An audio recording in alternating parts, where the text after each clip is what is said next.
Saya Siswati Elvin Bahtiar. Kali ini saya akan membuat nasi gurih Medan. Bahan yang diperlukan adalah 250 gram beras, 500 ml santan.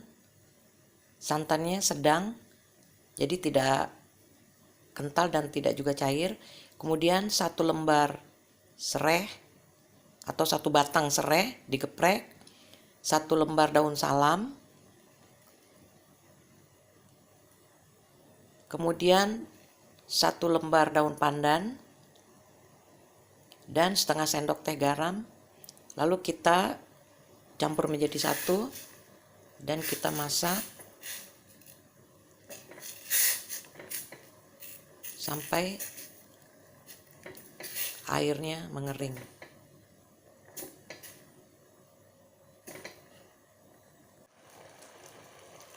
Adonan berasnya sekali-sekali saja diaduknya agar tidak gosong.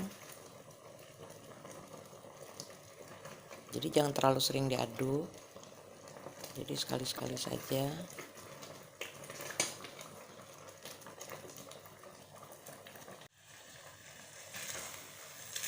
Setelah airnya tinggal sedikit, kita matikan api.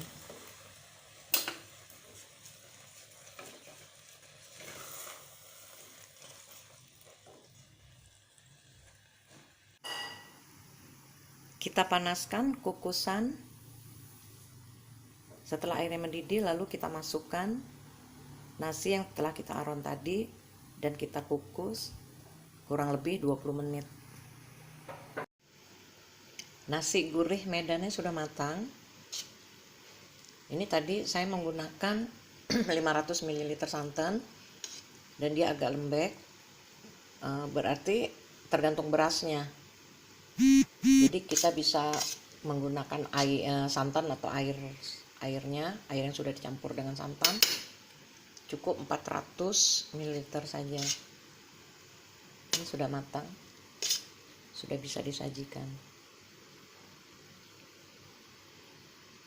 Kalau beras yang membutuhkan banyak air, kita menggunakan 500 ml santan. Tapi kalau berasnya pulen, kita cukup menggunakan 400 ml air saja.